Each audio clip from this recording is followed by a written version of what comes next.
হয়েছে তৃণমূল কংগ্রেসের ভোটার লিস্টে ও প্রচুর বাংলাদেশিদের নাম রয়েছে বলে অভিযোগ। তৃণমূল কংগ্রেসের এই অভিযোগ নিয়ে আজ নির্বাচন কমিশনে গেছে তৃণমূল কংগ্রেস, কি বলবেন? দেখুন, তৃণমূল কংগ্রেস পরিস্থিতিটাকে জটিল করতে চাইছে।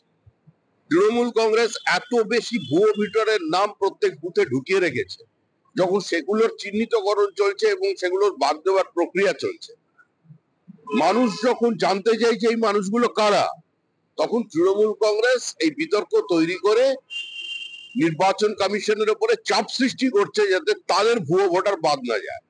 আর এছাড়াও লিঙ্গুইস্টিক মাইনরিটি, হিন্দি ভাষাভাষীদের বিরুদ্ধে গুজরাটি, পাঞ্জাবি, তেলেগু যারা এখানে আছেন, যারা চা বাগানের শ্রমিক আছেন, এবং বিশেষ করে হিন্দু উদ্বাস্তুদের নাম ভোটার লিস্ট থেকে বাদ দেওয়ার চক্রান্ত তৃণমূল কংগ্রেসের।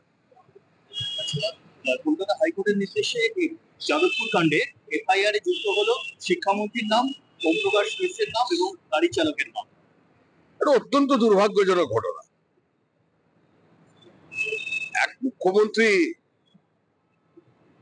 আইন শৃঙ্খলার পরিস্থিতি কোথায় নিয়ে পৌঁছে দিয়েছেন আজকে যাদবপুর বিশ্ববিদ্যালয়ের ঘটনা এবং ঘটনার পরম্পরা সেটাই প্রমাণ করছে। সার্বিকভাবে এটা সরকারের ব্যর্থতা, সার্বিকভাবে এটা পশ্চিমবঙ্গের শিক্ষা ব্যবস্থার লজ্জা, এবং যে পরিস্থিতি তৈরি হয়েছিল তার জন্য এই সরকারই দায়ী। যাদবপুর বিশ্ববিদ্যালয়ে আজও ধর্ণা অব্যাহত, অচলাবস্থা জারি রয়েছে। এসএফআই দাবি ছাত্র সংসদ নির্বাচন চায় তারা দ্রুত, কি বলবেন? পুরো নির্বাচন তো অনেকেই চাইছে। এসএফআই এর এই সমস্ত দাবি, সিপিএম এর এই সমস্ত দাবি এখানে না করে যখন দিল্লিতে গিয়ে একসঙ্গে ধর্ণা দেন তৃণমূল কংগ্রেসের সঙ্গে, ওখানে বসে কফি খেতে খেতে মিটিয়ে নিলেই হতো।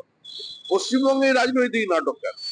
সিপিআইএম, এসএফআই এগুলো অপ্রাসঙ্গিক শক্তি। মানুষ তৃণমূল থেকে মুক্তি চায় এবং তৃণমূল থেকে মুক্তি দিতে পারে একমাত্র বিজেপি। আচ্ছা, কোর কমিটি, তৃণমূলের কোর কমিটি বৈঠকে অনুপস্থিত অভিষেক বন্দ্যোপাধ্যায় এবং তিনি ভিডিও কনফারেন্সে আলাদা বৈঠক করবেন। কার কি এসে গেল?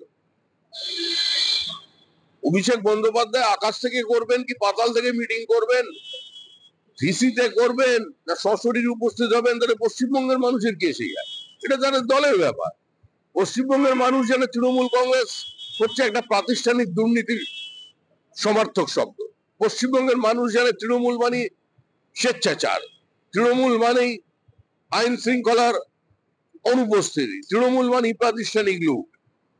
তৃণমূলকে একটা ফুটবলের হিসেবে মানুষ দেখে, যেখানে সবাই মিলেমিশে একাকার হয়ে গেছে। কিছুক্ষণ আগে নির্বাচন কমিশনে ফিরাদ হাকিম বলেছেন বিজেপি চক্রান্ত করে ভুতুরে ভোটারদের নাম তুলেছে। আরে ওনাকে বলুন একটুখানি গার্ডেন রিচ আর ওয়ার্ডগঞ্জে যে ভুতুরে ভোটার আছে তাদের তো খুলতে গেলে লোক ধরছে। খিদিরপুর অঞ্চলে কারা আছে, কত রোহিঙ্গা ঢুকিয়ে রেখেছেন? ফিরাদ হাকিমকে বলুন সল্টলেকের মতো জায়গায় কি করে মসজিদ তৈরি হয়।